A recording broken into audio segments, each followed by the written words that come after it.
Welcome back on my YouTube channel bilingual knowledge. जैसा कि अभी हमने 2.1 चैप्टर नंबर 2.1 एक्सरसाइज कंप्लीट किया है, उसी तरह से हम chapter 2.2 CBSE and UP both of the students के लिए क्लास 10th का मैं एक्सरसाइज 2.2 लेकर के आ चुका हूँ। यहाँ पे हमारा फर्स्ट क्वेश्चन क्या कहता है, निम्न द्विघात बहुपदों के शून्यांक ज्ञात कीजिए और शून्यांकों तथा गुणांकों के बीच संबंध की सत्यता की जांच कीजिए। इंग्लिश में क्वेश्चन है आपका, find the zeros of the following quadratic polynomial and verify the relationship between zeros and their coefficient. अब फ्रेंड, जानने वाली बात यह है कि हमारे जीरोज क्या होते हैं और कोफिशिएंट क्या होते हैं। तो यहाँ पे हमारे फर्स्ट वाले क्वेश्चन में हमारे 6 पार्ट्स दे रखे हैं, जिसमें मैं आपको पहला वाला पार्ट अभी समझा रहा हूँ। इसमें मैं आपको बताऊंगा कि जीरोज एंड कोफिशिएंट्स कैसे फाइंड करते हैं। तो स्टार्ट करते हैं। सो आइए फ्रेंड्स स्टार्ट करते हैं। क्वेश्चन नंबर फर्स्ट में बोला हुआ है यहाँ पे x² -2x -8। अब इसमें जानने वाली बात यह है कि व्हाट इज कोफिशिएंट। कोफिशिएंट क्या होता है हमारा, ठीक है। तो कोफिशिएंट को हम हिंदी में बोलते हैं गुणांक। जैसा कि मैं यहाँ पे देख पा रहा हूँ x² के साथ कुछ भी नहीं है, तो यहाँ पे कोफिशिएंट ऑफ x² जो हो जाएगा वो हो जाएगा तुम्हारा 1, क्योंकि अगर कुछ भी नहीं होता है किसी भी वैल्यू के साथ में, इसका जो नॉर्मल इक्वेशन होता है ax² plus bx plus c। ये नॉर्मल क्वाड्रिक इक्वेशन है। जो बेसिक क्वाड्रिक इक्वेशन होती है वो ये होती है। इससे जब हम किसी भी चीज का कंपैरिजन करते हैं या फिर तुलना करते हैं, तो यहाँ पे x² का कोफिशिएंट क्या है, a की वैल्यू कितनी हो जाएगी यहाँ पे 1। यहाँ पे x का कोफिशिएंट क्या है, b, और यहाँ पे x का कोफिशिएंट क्या है, -2। ये ध्यान रखना है कि कभी कभी बच्चे गलती क्या करते हैं कि b की वैल्यू लिखते टाइम 2 लिख देते हैं, बट आपको ध्यान देना है कि विद द साइन लेना है, क्योंकि हमारा जो बेसिक इक्वेशन है उसमें +b दिया हुआ है, तो हमें यहाँ पे -2 ही यहाँ पे हमें टेक करना है, हमें -2 ही लेना है। अब यहाँ पे c की जो वैल्यू है ये +c है, तो यहाँ पे हमें क्या लिखना है, विद साइन, मतलब यहाँ पे अगर -8 हो तो हमें वहां पे -8 ही लिखना है। ये क्या हो गए, हमारे कोफिशिएंट हमने निकाल लिए हैं। अभी क्या होता है, अभी हम इसका सॉल्यूशन भी फाइंड करते हैं, नंबर ऑफ जीरोस भी फाइंड करते हैं। तो नंबर ऑफ जीरोस फाइंड करने के लिए हम स्टार्ट करते हैं। नंबर ऑफ जीरोस कैसे फाइंड करते हैं, 2x -8 हमने इक्वेशन को लिख लिया है। अब क्या करते हैं हम, ये जो हमारा c वाला पार्ट है और जो हमारा इसका कोफिशिएंट है, इन दोनों की मल्टीप्लाई करनी है। दैट मीन्स कि हमें इसकी और ये c की मल्टीप्लाई करनी है। तो 8 की जब हम 1 से मल्टीप्लाई करते हैं तो क्या आता है, 8 आता है।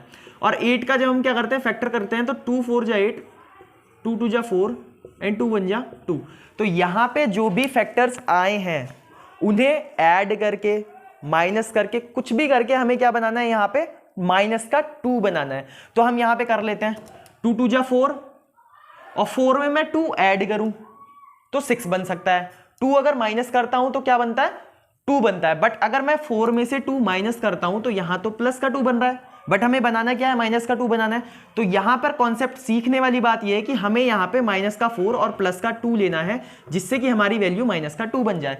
बस यही यहां पे कॉन्सेप्ट है। अब यहां पे लगाते हैं क्वेश्चन में x² -4 और इसके साथ x है तो यहां पे भी x लगाना है, और ये क्या है +2 और यहां पे भी x है तो x और -8।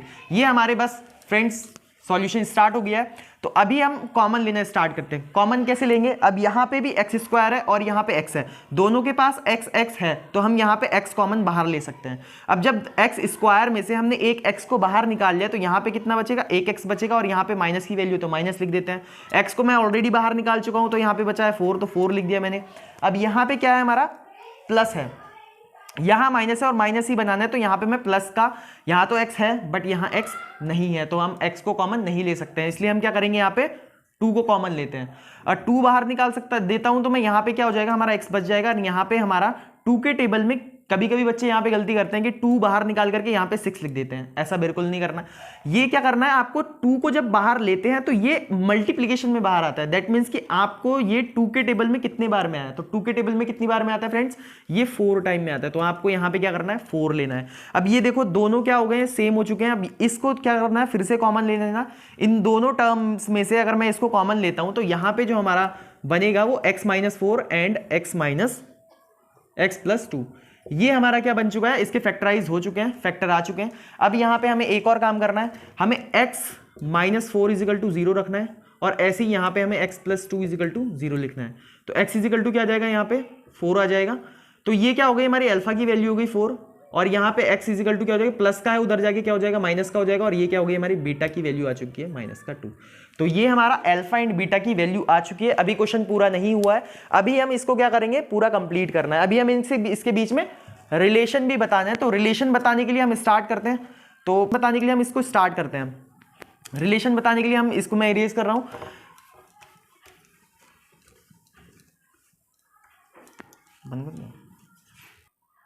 अब यहां पे हमारे पास दो फॉर्मूले बनते हैं। फॉर्मूला ये बनता है कि आपका alpha plus beta is equal to क्या होता है, माइनस का b अपॉन a। ये b और a जो है हमने कॉफिशिएंट लिखे थे वही है। और आपका एक फॉर्मूला बनता है हमारा अल्फा इंटू बीटा, ये क्या होता है आपका c अपॉन a। तो अब हमें इसे वेरीफाई करना है। तो अल्फा हमने क्या लेना है 4, बीटा क्या लेना है मैंने -2 लेना है, और इक्वल टू माइनस पहले से दिया हुआ है, माइनस लगा देते हैं, और b का वैल्यू भी हमारे साथ माइनस के साथ ही है। तो फ्रेंड्स हमें जो भी वैल्यू रखनी है, जैसा मैथ्स में साइन दिया हुआ है वैसा ही टेक करना है, वैसा ही लिखना है। हमें अपने साइड से कभी भी प्लस माइनस को इधर उधर नहीं करना है, नहीं तो बहुत बड़ी मिस्टेक हो जाएगी। अब a की वैल्यू यहाँ पे 1 दी हुई है तो हम 1 ही रखेंगे। अब यहाँ पे हम देख लेते हैं 4 प्लस माइनस माइनस होता है, और 2, 4 में से अगर हम 2 माइनस करते हैं तो क्या आता है 2। अब यहाँ पे भी हम करते हैं माइनस और माइनस क्या होता है, प्लस हो जाता है, और प्लस का 2, और हम अगर 1 से डिवाइड करेंगे तो 2 आ जाएगा। तो यहाँ पे जो हमारा रिलेशन है वो वेरीफाई हो चुका है। अब सेकंड वाला जो हो गया, यहाँ पे हमारा अल्फा की वैल्यू कितनी आई है, हमारी 4 आई है, और हमारी जो मल्टीप्लीकेशन का साइन लगा करके हम माइनस का 2 रखेंगे, और यहाँ पे हमें c की वैल्यू, देखो यहाँ पे ध्यान रखने वाली बात है, c की वैल्यू माइनस का 8 है तो हम माइनस का 8 ही रखेंगे, और a की वैल्यू हमारी 1 है तो 1 ही रखेंगे। अब माइनस और यहाँ पे जिसके सामने कोई साइन नहीं होता है उसको प्लस का काउंट करते हैं, प्लस एंड माइनस माइनस होता है, 4 2 जा 8। अब यहाँ पे हम 1 से डिवाइड करेंगे 8 को, तो यहाँ पे -8 आएगा। ये भी हमारा वेरीफाई हो चुका है। तो फ्रेंड्स आपने देखा हमारा पहला क्वेश्चन कंप्लीट हो चुका है। इसी तरह से हम इसका दूसरा पार्ट करेंगे। तो इसी तरीके की वीडियो देखने के लिए हमारे चैनल को लाइक कीजिए, शेयर कीजिए एंड सब्सक्राइब कीजिए। और अगर कहीं भी आपको प्रॉब्लम आती है तो कमेंट करना मत भूलिएगा। आपको किसी भी चैप्टर में, मैथ्स में, साइंस में, किसी भी चैप्टर में, किसी भी सब्जेक्ट में अगर कोई भी प्रॉब्लम है, चाहे वो यूपी बोर्ड का स्टूडेंट हो, चाहे वो सीबीएसई बोर्ड का स्टूडेंट हो, आप कमेंट सेक्शन में लिख कर भेजिएगा। मैं आपको हर एक वीडियो का प्रॉपर सॉल्यूशन प्रोवाइड कराऊंगा। अगर आपको कहीं पे प्रॉब्लम नजर आ रही है तो आप कमेंट में लिखना नहीं भूलिएगा। और मेरे चैनल को सब्सक्राइब करने के लिए थैंक यू।